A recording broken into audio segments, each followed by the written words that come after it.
प्रधानमंत्री नरेंद्र मोदी अब 75 वर्ष के पूरे हो चुके हैं और कल से 76वें वर्ष में प्रवेश करने वाले हैं। तो इस मौके पर मराठी पत्रकार संघ ने प्रधानमंत्री मोदी के उपलक्ष्य जन्मदिन के उपलक्ष्य में एक कार्यक्रम रखा गया था। उनके स्वास्थ्य के लेकर कामना की गई और यहाँ पर हमारे साथ मौजूद हैं। सर, अपना नाम सर बताइए। मैं कुनेश दवे हूँ, गुजरात समाचार का पॉलिटिकल रिपोर्टर और मुंबई गुजराती पत्रकार संघ का प्रमुख हूँ। सर, यहाँ पे प्रधानमंत्री मोदी के स्वास्थ्य को लेकर के कामना की गई और साथ ही उनके बर्थडे को सेलिब्रेट किया गया। तो इस मौके पर आप क्या कुछ कहना चाहते हैं? नहीं, आज मोदी जी हर घर घर में बसे हुए हैं। हर आदमी सोचता हूँ कि मैं मोदी जैसा बनूं, मगर आज मोदी जी की अमृत महोत्सव यानी 75 साल का जन्मदिन महोत्सव की पूर्व संध्या में आज जितने भी श्रोता हाजिर थे उन्होंने मोदी प्रिय बन गए थे।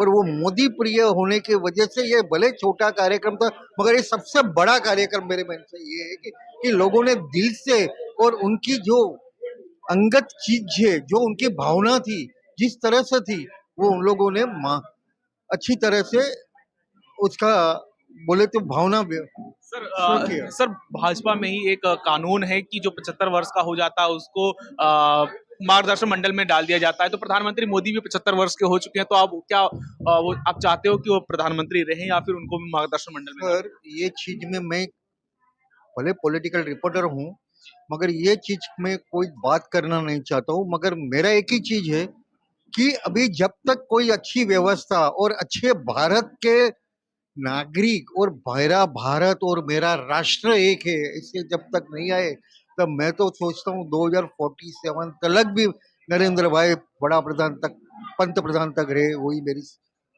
अंतर से इच्छा है।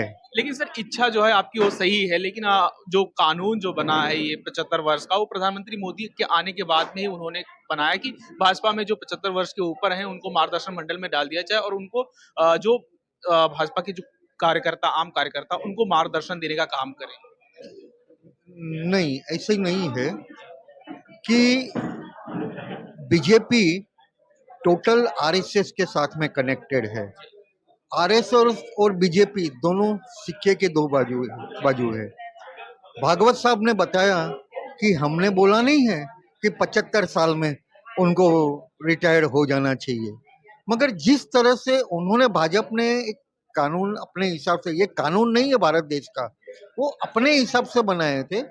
मगर आज की तारीख में मैं नहीं ऐसा मान रहा हूँ कि उन्होंने 75 साल में रिटायरमेंट ले लेनी चाहिए।